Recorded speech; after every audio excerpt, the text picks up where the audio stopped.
Hello students, welcome back to our channel Notion audio.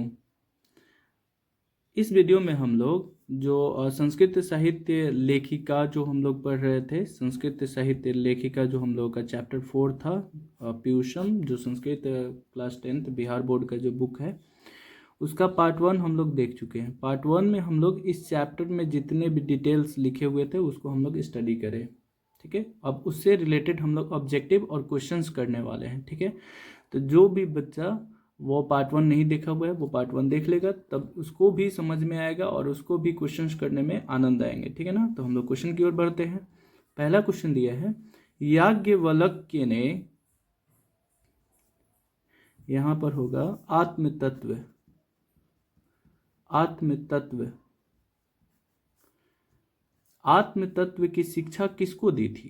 तो हम लोग पढ़े थे याज्ञवल्क्य जो थे एक महान ऋषि थे, जो अपनी पत्नी, उनकी पत्नी जो थी मैत्रेयी थी, उन्हीं को वो शिक्षा दिए हुए थे, आत्म तत्व की शिक्षा दिए हुए थे। तो इसका आंसर हो जाएगा मैत्रेयी, ठीक है।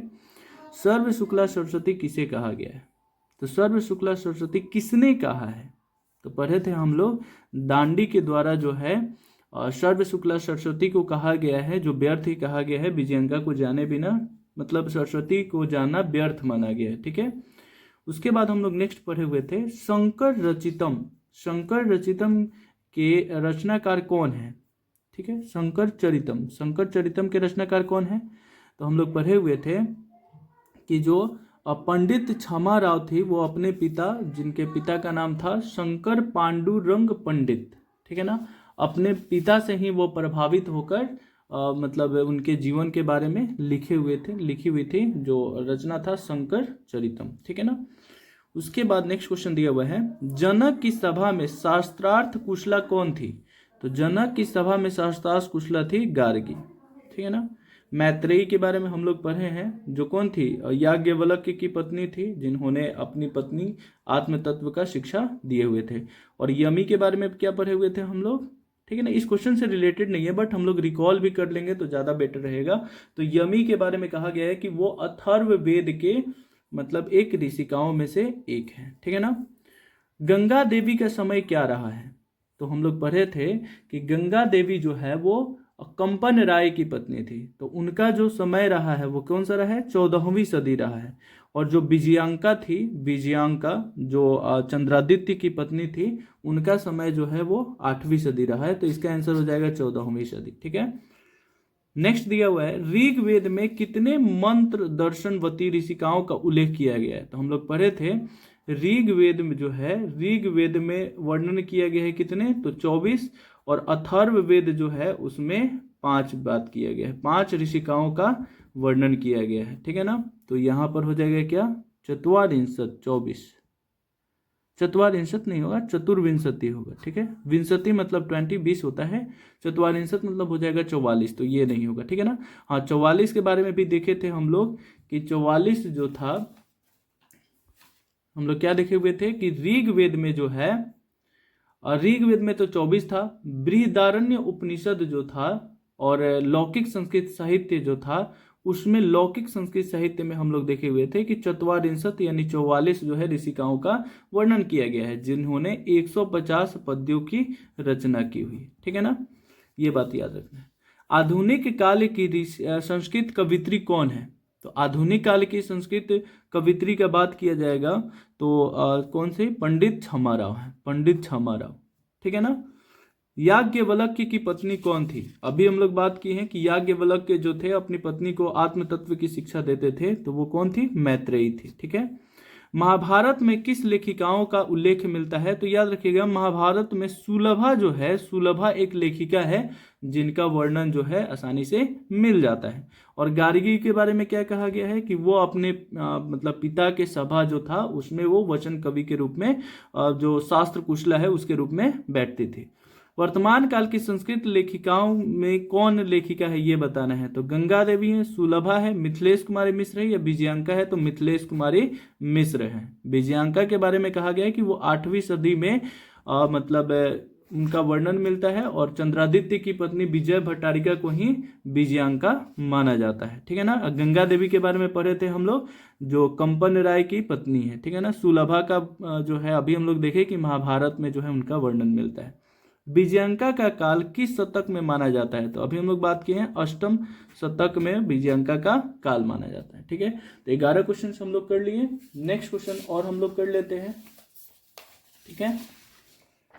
तो क्वेश्चन नंबर 12 है, देखिएगा आप लोग कि संस्कृत काल की आधुनिक काल की संस्कृत लेखिकाओं में कौन अति प्रचलित है, कौन अति प्रसिद्ध है, ये बताना है। क्षमा राव है, मैत्रेयी है, आभा राव है, या विजयांका है? तो क्षमा राव है, पंडित क्षमा राव है, और इन्होंने बहुत सारे ग्रंथों की रचना की है। जैसे गांधी जी से भी प्रेरित होकर कई सारी रचनाओं, जैसे सत्याग्रह गीता, मीरा लहरी, कथा मुक्तावली, विचित्र परिषद यात्रा, ग्राम ज्योति, ये सब जो है गांधी जी से प्रभावित होकर वो रचना की हुई है। ठीक है ना। वनमाला भवालकर किस काल की संस्कृत कवित्री है? ठीक है ना। तो वनमाला भवालकर के बारे में कहा जाता है कि वो किस काल की कवित्री है, ये बताना है हम लोगों को।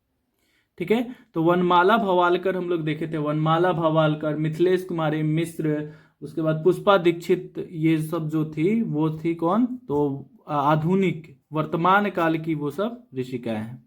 याज्ञवल्क्य के अपनी पत्नी मैत्रेयी को किसकी शिक्षा देते थे? तो ये पता है हम लोग को, आत्म तत्व की शिक्षा देते थे। विजय भट्टारिका किसकी पत्नी थी? तो विजय भट्टारिका जो थी वो चंद्रादित्य की पत्नी थी, और उन्हीं को विजयांका बहुत सारे लोग जो है वो मानते हैं। पंडित क्षमा राव द्वारा रचित सत्याग्रह गीता किसके दर्शन द्वारा प्रभावित होकर लिखी गई है? तो महात्मा गांधी से प्रभावित होकर लिखी गई है। ठीक है ना। तो इस प्रकार से जो है बहुत सारे इंपॉर्टेंट जो हम लोगों के एमसीक्यू थे, ऑब्जेक्टिव जो था वस्तुनिष्ठ प्रश्न, उसको हम लोग कर लिए। अब हम लोग इससे संबंधित जो है बहुत ही ज़्यादा इंपॉर्टेंट जो एग्जाम में क्वेश्चंस आते हैं उसको हम लोग करने वाले हैं। तो आप लोग ऑब्जेक्टिव का भी रिवीजन कीजिएगा, साथ में इस प्रश्न का भी रिवीजन कीजिएगा। आप लोगों को 16 प्रश्न देता है, जिसमें से 8 बनाने होते हैं, और प्रत्येक क्वेश्चन जो है 2 मार्क्स का होता है। और ये जो है उस एग्जाम के लिए उस क्वेश्चंस में बहुत ही ज़्यादा इससे रिलेटेड क्वेश्चंस पूछे जाते हैं, इसलिए अच्छे से इसको पढ़ना भी है और याद भी कर लेना है। दिया हुआ है संस्कृत साहित्य लेखिका पाठ से हमें क्या शिक्षा मिलती है। ठीक है। तो हम लोग पढ़े हुए थे कि संस्कृत साहित्य जो है इसीलिए लिखा गया है ताकि महिलाओं के योगदान के बारे में हम लोग समझ सके, जान सके कि जिस प्रकार समाज की गाड़ी जो है पुरुष और महिलाएं जो है दोनों मिलकर चलाते हैं। जितने भी समाज की व्यवस्थाएं हैं उसको अगर सिर्फ पुरुष के हाथ में दे दिया जाए या सिर्फ महिलाओं के हाथ में, तो सुव्यवस्थित वो संचालित नहीं हो सकता है। तो इस पाठ के द्वारा संस्कृत साहित्य के विकास में महिलाओं के योगदान के बारे में ज्ञात होता है, पता चलता है। वैदिक युग से ही, वैदिक काल का जब आरंभ हुआ उस समय से आधुनिक समय तक ऋषिकाएं, कवित्री, लेखिकाएं संस्कृत साहित्य के संवर्धन यानी वृद्धि करने में अतुलनीय सहभागिता प्रदान करती है। अतुलनीय मतलब उनकी तुलना जो है किसी और से नहीं की जा सकती है, उतने ज्यादा अपनी योगदान दी हुई है। संस्कृत साहित्य लेखिकाओं की सुदीर्घ परंपरा है, मतलब उनकी जो परंपरा है जो प्राचीन काल से और काफी दृढ़ परंपरा चलता आ रहा है। संस्कृत भाषा के समृद्धि में पुरुषों के समान महिलाएं भी चलती रही है, मतलब जिस प्रकार पुरुष जो है संस्कृत साहित्य के निर्माण में अपना योगदान दिए हैं उसी प्रकार महिलाएं भी अपना योगदान दी हुई हैं। तो इसको आप लिख सकते हैं और एग्जाम में इसको आप लिखिएगा, पूरा का पूरा मार्क्स मिलना निश्चित है। ठीक है ना। सेकेंड क्वेश्चन है, विजयनगर राज्य में संस्कृत भाषा की क्या स्थिति थी? तो हम लोग पढ़े थे विजयनगर के जो राजा थे उन्होंने संस्कृत के संरक्षण में बहुत ही अधिक मतलब प्रयास किए हुए थे, और उन्हीं के राज्य में एक अंतःपुर था, उनमें रचनाओं में मतलब उनकी जो रानियां थी वो बहुत ही ज्यादा योगदान दी हुई थी। तो विजयनगर के सम्राट संस्कृत भाषा के संरक्षण के लिए किए गए प्रयास बहुत ही सराहनीय है, मतलब बहुत ही ज्यादा योगदान उनका अच्छा रहा है। उनके अंतःपुर में भी संस्कृत रचना में कुशल रानियां भी थी। महारानी विजय भट्टारिका, महारानी जो विजय भट्टारिका थी चंद्रादित्य की जो पत्नी थी, चंद्रादित्य की पत्नी विजय भट्टारिका ने बहुत सारे संस्कृत साहित्य की रचना की हुई है। बहुत अलग अलग प्रकार के, मतलब बहुत अलग अलग संस्कृत साहित्य की रचनाएं की हुई हैं। इसीलिए हम लोग विजयनगर जो है को भूल नहीं सकते हैं। और वहीं के राजा थे चंद्रादित्य, और उन्हीं की पत्नी थी विजय भट्टारिका, और इन्हीं को जो है विजयांका, कुछ लोग जो है विजयांका भी मानते हैं। तो नेक्स्ट हम लोग इसका इंपॉर्टेंट क्वेश्चन जो है उसको कर लेते हैं, जो है संस्कृत में पंडित छमाराव के योगदान का वर्णन करें। तो हम लोग पढ़े थे कि संस्कृत वर्तमान जो हम लोग का संस्कृत साहित्य के जो भी रचनाएं कर रही हैं, यानी वर्तमान लेखिकाओं में पंडित छमाराव जो है उनका योगदान बहुत ही ज्यादा सराहनीय है, बहुत ही अधिक योगदान दी हुई है वो संस्कृत साहित्य में, ठीक है ना। इन्हीं के द्वारा उनके पिता जो नाम था उनका शंकर पांडुरंग चरितम या शंकर पांडुरंग पंडित, उनके बारे में लिखने के लिए, उनके जीवनी के बारे में उन्होंने लिखी है, जो नाम है ग्रंथ का शंकर चरितम। शंकर चरितम नामक एक ग्रंथ की रचना की हुई है। तो संस्कृत साहित्य में आधुनिक समय की लेखिकाओं में पंडित छमाराव अति प्रसिद्ध है। शंकर चरितम उनकी अनुपम रचना है। अनुपम मतलब जिसकी कोई उपमा नहीं हो, जिसकी कोई तुलना नहीं हो, अनुपम रचना है। गांधी दर्शन से प्रभावित होकर, गांधी जी से वो प्रभावित होकर उन्होंने सत्याग्रह गीता, ये याद रखना है, सत्याग्रह गीता, मीरा लहरी, कथा मुक्तावली, ग्राम ज्योति, पर विचित्र परिषद यात्रा, ये सब अलग अलग ग्रंथ की रचना की हुई है। यात्रा आदि रचनाएं की हुई हैं कौन? पंडित छमाराव, ठीक है ना। पंडित छमाराव जो है आधुनिक समय की लेखिकाएं रही हैं, उन्होंने कई सारे रचनाएं की हुई हैं, ये बात याद रखना है, ठीक है ना। संस्कृत साहित्य में दक्षिण भारतीय महिलाओं के योगदान का वर्णन करें। हम लोग देखे थे कि संस्कृत साहित्य में भारत की संपूर्ण मतलब जगह से जितनी भी लेखिकाएं थी वो अपना योगदान दी हुई हैं। तो इसमें हम लोग को दक्षिण भारत की जितनी भी ऋषिकाएं हैं उनके योगदान का वर्णन करना है, ठीक है ना। तो चालुक्य वंश की महारानी, चालुक्य वंश की जो रानी थी, ठीक है ना, विजय भट्टारिका ने लौकिक संस्कृत साहित्य में महत्वपूर्ण योगदान दी हुई है। बहुत ही ज्यादा बड़ा योगदान दी हुई है। लगभग 40 दक्षिण भारतीय महिलाओं ने 150 संस्कृत काव्यों की रचना की हुई है, ठीक है ना। 40 या 44 भी यहाँ पर आप लिख सकते हैं। 44 जो है दक्षिण भारतीय महिलाओं ने 150 संस्कृत काव्यों की रचना की हुई है।